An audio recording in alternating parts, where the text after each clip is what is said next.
Summertime means summer holidays. It also means the kids are out of school, which means I've had a neighborhood kid ringing my doorbell for like the past hour to get some brownies that my mom's been giving them every 10 minutes, so I finally have to tell them to stop.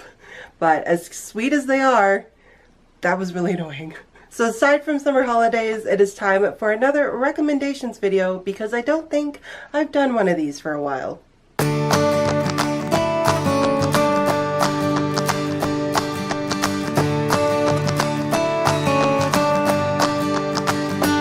Hey everybody, welcome back to another video. I am back with another recommendations video. I think the last one I did was in fall for some fall recommendations. I haven't really done one of these in a while, but I thought it's summertime. It is a good time. A lot of people are on holidays. I'm not. I'm still working a lot, but for those of you guys who are on holidays, it's time to kick back, grab a book, sit on the deck, go to the beach, or stay inside like I do because I don't leave the house, and just chill out by reading as much as you can.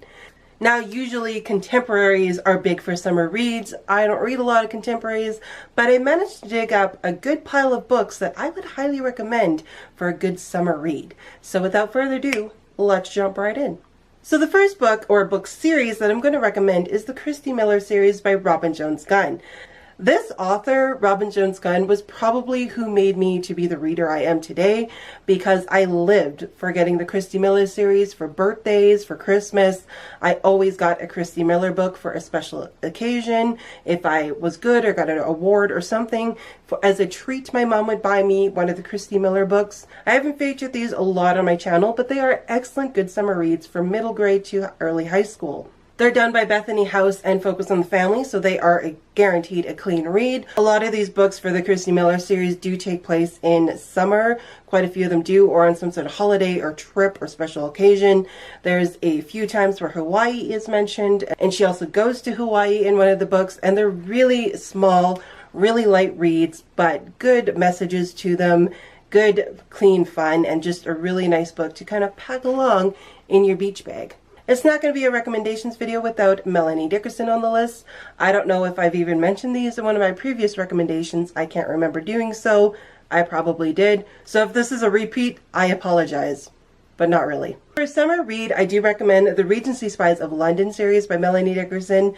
These are really light, fun reads. They are just full of action, intrigue, espionage, fantastic characters, great witty banter, and just a fantastic book to kind of tuck along on your summer holidays or just kind of kick back and relax. They don't really take place in summer, but they are really light, fun reads, and they just have really great banter and characters to kind of, they make them feel really light, even though there's a lot of like espionage and stuff going on in the background.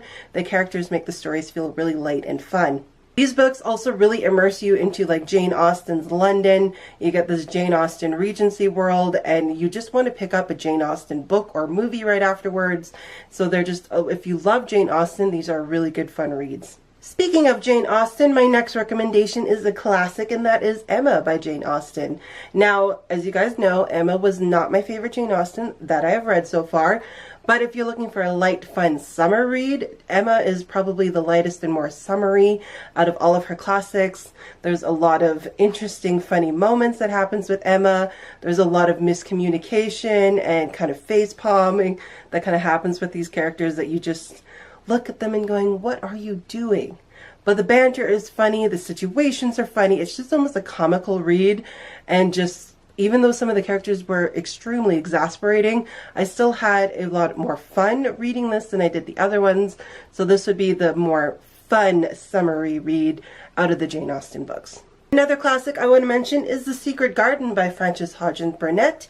It is a very springtime read as well, but I found it very enchanting and beautiful and magical, and it was just a really great kids classic. I listened to this on audiobook. I would highly recommend it as an audiobook. It would be a great audiobook to kind of put on as you guys are off on your family vacation or your family road trip. And I believe the Focus on the Family radio series even did a radio drama of The Secret Garden, so I would highly recommend picking that up for your family road trip.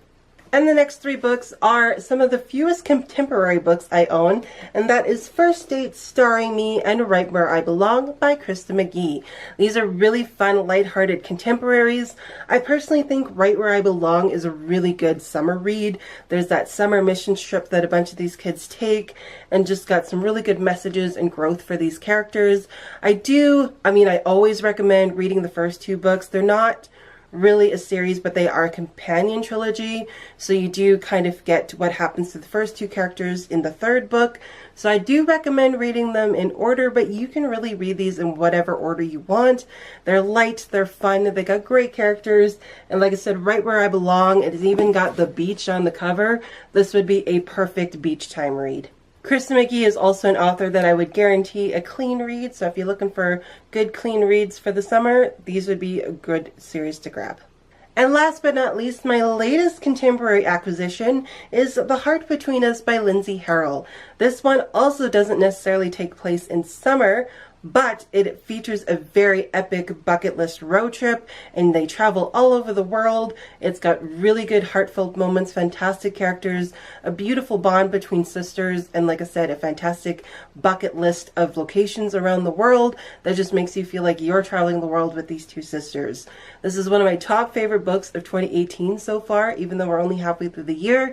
This is a really top contender for one of my favorite books. Also guaranteed a clean read. It was fantastic for an adult contemporary. I would recommend it for young adult as well. It read very much like a young adult, even though the characters are about my age, so they're about 31, 32. Those are the books that I would recommend for a fantastic summer read, be it a road trip with an audiobook, or a good beach time read, or just kicking around the house. Or like me, and you're just hanging out in the basement because it's cooler down here than it is upstairs, because it's currently like 27 degrees, feels like 29 degrees Celsius, so I'm hanging out down here today. Also, give me some of your summertime recommendations down below. I like to see what you guys are reading this summer as well. As always, guys, thank you so much for watching, and I'll see you next time. Bye!